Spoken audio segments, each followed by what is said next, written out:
Welcome to In the Spotlight. I'm Abigail Pogrebin.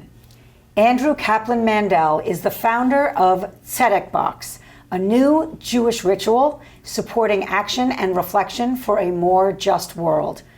After ordination from Hebrew Union College this May 2023, he will serve Central Synagogue as a rabbi and director of online community engagement, where he helped found The Neighborhood, the synagogue's global online community.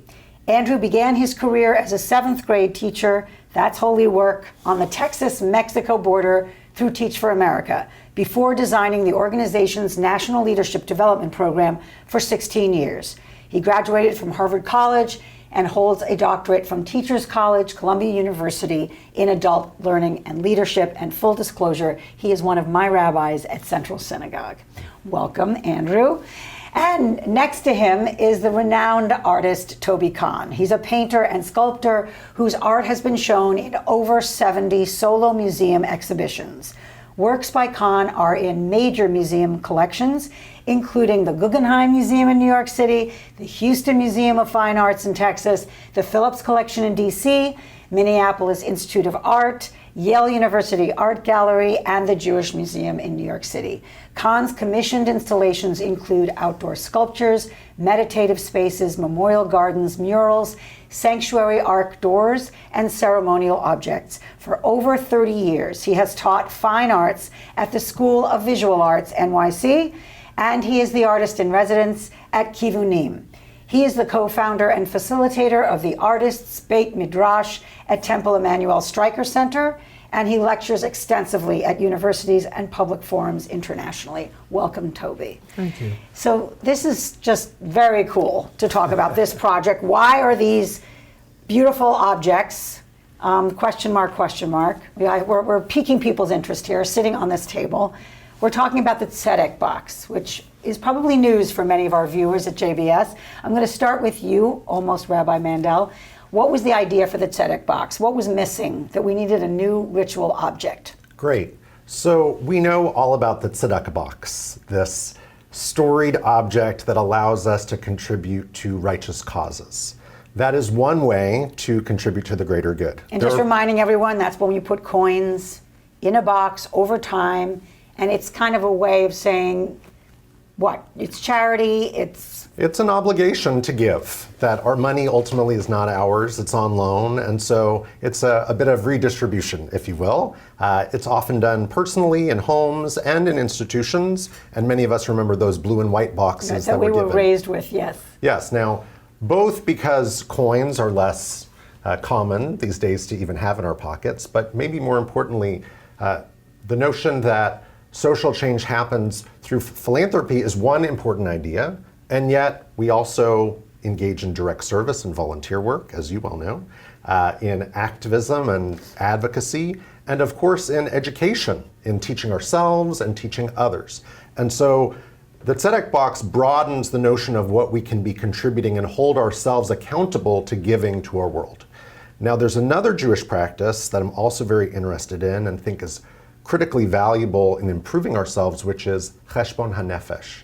Accounting of the soul. Accounting of the soul, which is at least a millennia old. Bachya ibn Pakuda on the Iberian Peninsula wrote about this concept of looking at our values, looking at our intentions, and ensuring that the outside matches the inside. And kind of doing an interrogation of our priorities and our character and whether we're kind of living up to those standards. Precisely. And often this today can happen during the month of Elul. People are particularly focused on being prepared for the high holidays. Others engage in musar practice throughout the entire year, and journaling is a part of their practice. Looking at individual traits. Correct. Looking at the midot and the ways in which your characteristics are helping you become a better person. So this box is a container for cheshbon hanefesh related to tzedek writ large. So anything that you do, if you are volunteering at the soup kitchen, if you are lobbying your state senator, whatever it is, you have a moment to pause, reflect on what you did, what you learned, what you felt, who you met, write it down. There's a blessing that you can say, and you put it in the box. And then once a year, on Pesach Sheni, you open the box and take stock of all that you did and hopefully rededicate yourself to more and differently in the future. Beautiful. And before we talk about when we're opening it, I want to go to one of the artists who interpreted it. So first of all, how did you hear about it? Was this just Andrew kind of cold calling you? Cold call. And it turned out that he had studied with my wife's best friend. My wife is Nessa Rappaport, and her best friend in the world. A wonderful writer and editor. Amazing writer, great partner. It was our anniversary yesterday. But, happy anniversary. Thank you. But her best friend in the world is Rabbi Nama Kelman. And Andrew, I don't know if you remember, you first called me up because we knew somebody in common at a school in New York, and you kept talking, and I said, I'm sold. And then I said, tell me a little about yourself. And he goes, I'm getting my smicha. I studied in Israel with Nama Kelman. I said, you're doubly sold. I mean, you don't have to You're go in. You're in. What attracted to you? To the idea, what was resonating? So I'm an artist. I'm a child of Holocaust survivors. I'm named for my uncle who was killed, first Jew killed by Hitler in 1933. So I've always been committed to doing things in the Jewish community for that reason. I invented something called an Omer counter. There are 29 of them. They're in many museum collections, and it's about counting the Omer, and it's not with words. It's objects. You can see it anywhere. I've done 2 Holocaust memorials. I believe when you make a Jewish ceremonial object, it should be a great piece of art that happens to be functional and that happens to enhance the way you think about the ceremony. When you called me and told me about what you wanted to do, I was blown away. I made a piece for Rosh Hashanah. There's a tradition to throw your sins into the water, a Tzedek Box. The curator, Emily Bilski, did a show of that, and I did something for that. And when you told me about this, I said, I so love the idea, but give me 6 months because I can't work overnight. I had just finished a project for the 9/11. I was given the last piece of steel from the MTA. And when I got that project, I said, give me a year to think about what to do with it. I'm not one of those artists who can do it in 30 seconds. And I thought about what story can I tell about tzedek? What does it mean to make something that you want to enhance the person doing it to feel that they're doing holy work? So blue is techelet, which is the Jewish color. And what I love about that is if you know about, it's either from a snail or from a fish. And when you smash the animal, it goes from clear all the way to blue. So I love that it uses the whole rainbow. So I knew I wanted it to be blue. I'm very committed to the 70 nations of the world that we're Jewish, but there are 70 great nations in the world. And I wanted, when you open the box, so that it looked like roots were going down from the sides, and the inside is a different blue, because what I love about Jews is the argument of techelet, whether it's this type of blue or that type of blue. I figured we should cover everybody. And I wanted it to be Am open. I wrong? Also, isn't there 70 faces of Torah? Yes.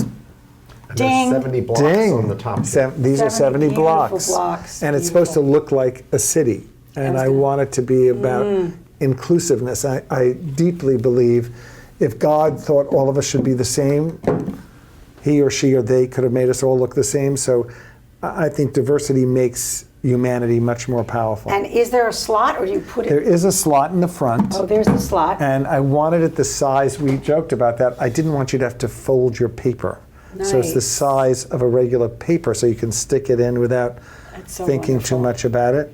And just hold for a minute. So there was an incredible exhibit of all of these recently that I went to at Hebrew Union College, and hopefully this is airing while that's still up. What months? Because this may air for years, hopefully. But we're in May. We're in April right now, 2023. How long is it going to be up? Right, so it'll be up until May 15, I believe, Okay. in the Backman Gallery, which is downstairs. And Tobi really was the inspiration for this. He was the first artist to create a piece, and now this piece is in the Jewish Museum. He made 7 of them. Wow. And so one is in the Jewish Museum, one is in the Skirball Museum, in Los yeah. Angeles, and he donated one for viewing for this exhibit where 30 different artists are represented. We did an all call with the help of the curators at the Hebrew Union College, and it is stunning to me. I'm going to have to tell you, Abby, when I started doing this project initially, I thought, a box, you'll just, you use a shoebox, you use a tissue box. That was our only discussion. That could have killed the collaboration. I recognized Are that you this kidding was, me? a limited vision. And so once I saw this, and Tobi said, this should be the first, it shouldn't be the only. And he encouraged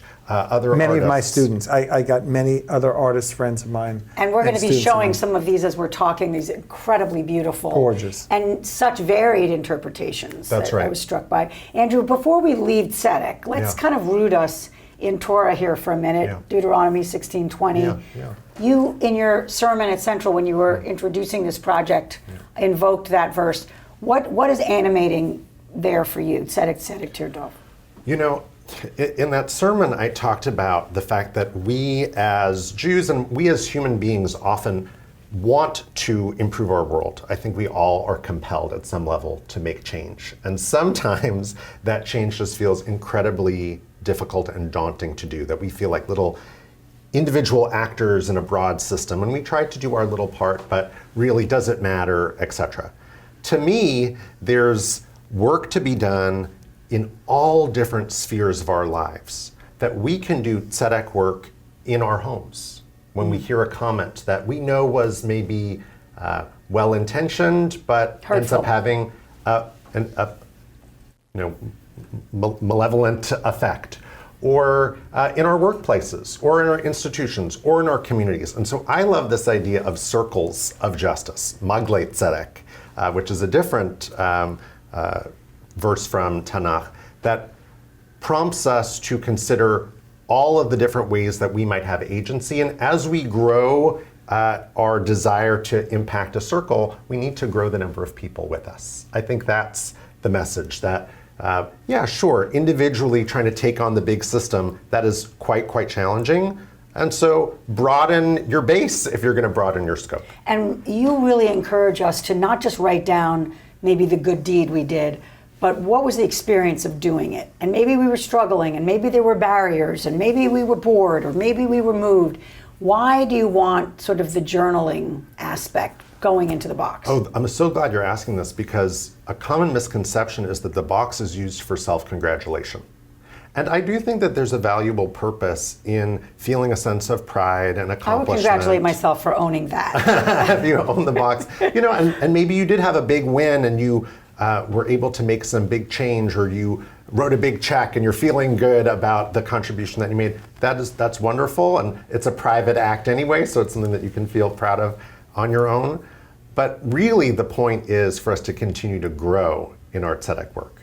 And so I believe there's always something to learn. I'm thinking about one woman who had written on her slip of paper that she noticed at the soup kitchen that she hung back with the sandwiches and that she didn't engage with the clients at the soup kitchen.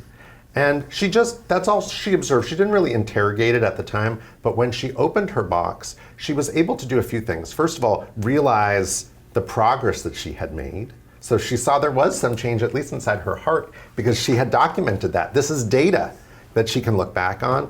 She also noticed on those slips of paper about the soup kitchen, the same clients kept coming back to the kitchen each week. And seeing that with a little bit of distance led her to some different strategic conclusions about where she might apply her efforts in the future. The soup kitchen continues to need to exist, but maybe there also needs to be job training. Maybe there also needs to be advocacy of some time. So I think that being able to document what you've done provides you with a different vantage point with which to look at your actions and consider next steps. And Tobi, the importance of ceremonial objects. I have to say, having just come through Passover, it's so much about the things on the table, the things we hold and do and taste. And at the same time, we're sort of attached to the things we know. We're not necessarily good at incorporating new objects. And this is a new object. So can you talk about what might be some of the roadblocks for people who say, I can't have another thing, I can't do another thing, How do you sort of talk to someone who feels like their sort of ritual objects are set? So that's why I said to Andrew that I thought there had to be an exhibition. So it wasn't one artist's idea. It was, I believe artists are like anyone else except they're visual thinkers. So if you get enough people to be in dialogue with a new experience, it becomes their experience.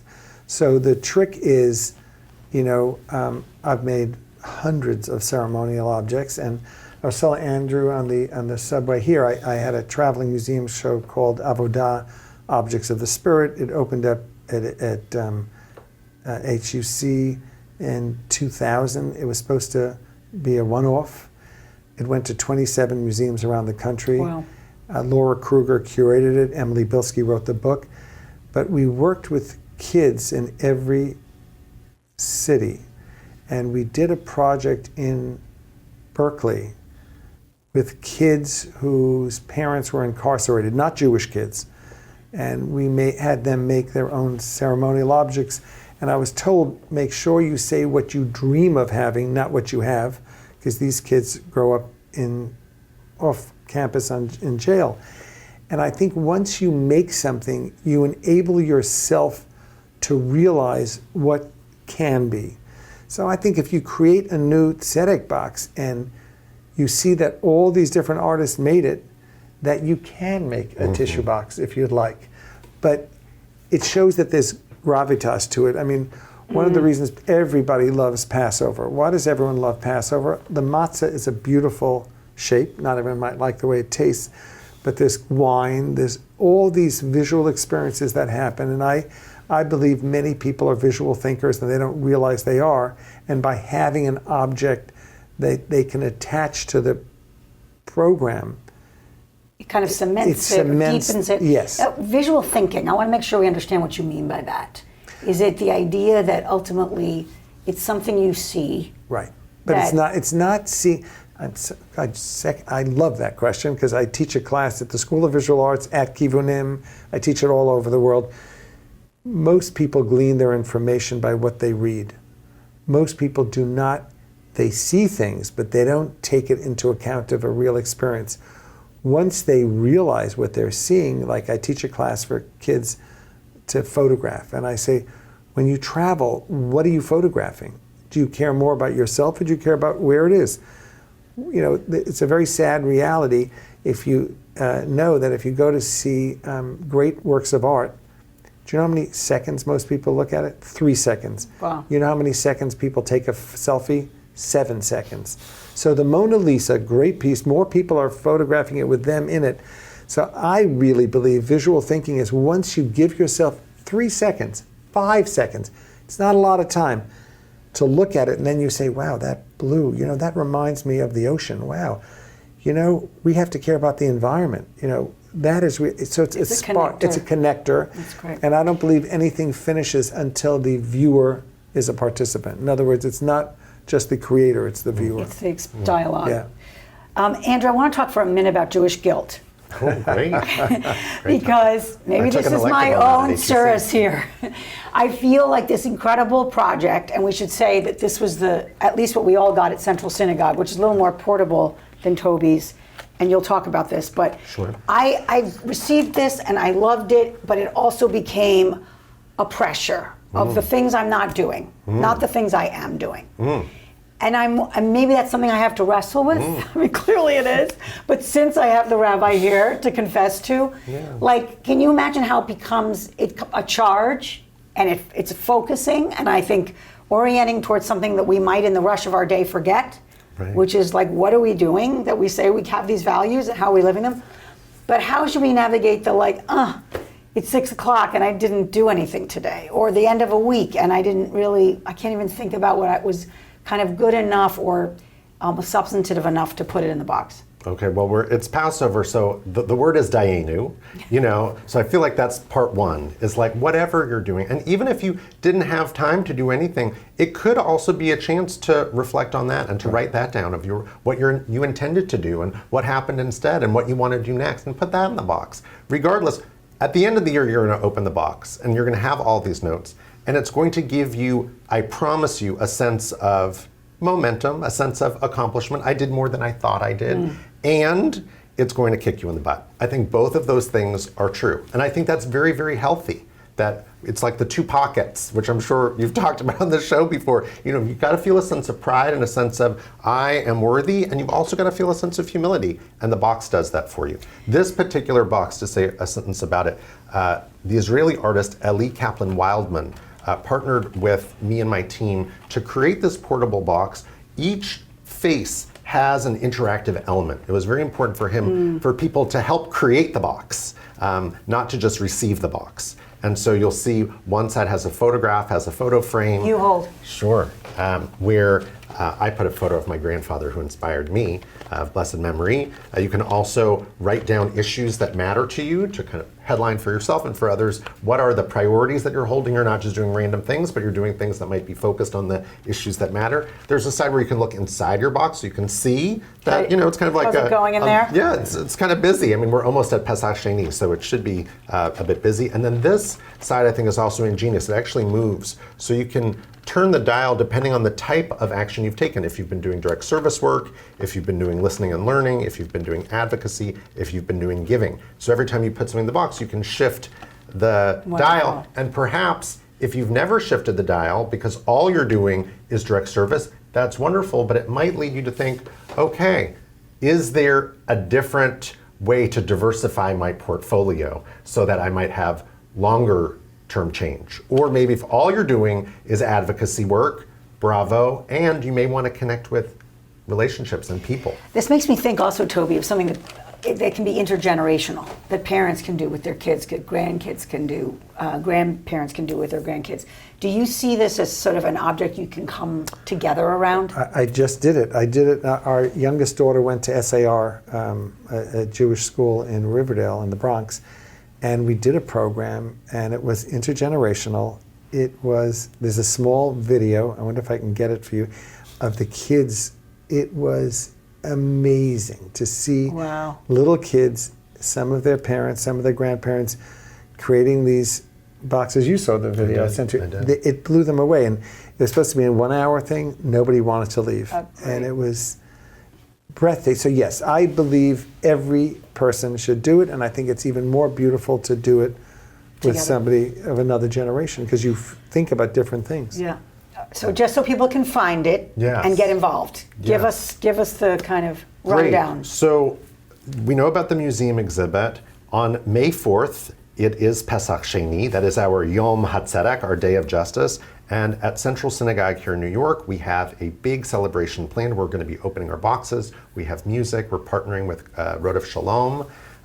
Folks are welcome to join in person. Also, it will be online. So if folks visit tzedekbox.org, you will find the link for the Zoom and you can register. We would love to have you. Even if you haven't been using a box, this will be your occasion to inaugurate your box. So that's definitely the case. And then if you're an institution or an institutional leader and you want to get involved, that website also has instructions on how you can make your own boxes and do it yourself. Or we'd be happy to be involved with you and do workshops at your institution and support you and find boxes for you if you want to go that route. And Pesach Sheni. Just take us home with an explanation of why you chose that date. Great. So there were many different holidays we could have chosen to do this work, or chosen just a random day in Cheshvan where there are no holidays. That was suggested at one point. But Pesach Sheni bubbled to the top because it is a no longer really practiced biblical holiday. There were a group of Israelites in the book of Numbers, chapter 9, I believe, where they were preparing to observe the Passover sacrifice, but they had touched a dead body. So they were considered impure. Now, I think they were performing a public service by touching this body. And so they approached their representative, Moses, and they said, this is not just. This is not fair. We should be able to give to the greater good, just like everyone else. And Moses consulted with higher authorities, and there was an amendment passed saying we will have your celebration a month later, a second Passover, Pesach Sheni. So in honor of second chances, in honor of successful advocacy, may it be so, we use this day to open our boxes. Thank you. Rabbi Mandel, almost Rabbi Mandel. Andrew, Tobi Kahn, thank you for being part of this. Thank you for creating this. And I am certainly galvanized to double down on my box this year. Right on. One by one. One by one. One by one. Thanks for having us. Thanks for being here. I'm Abigail Pogrebin for JBS's In the Spotlight. It's great to be with you. See you next time.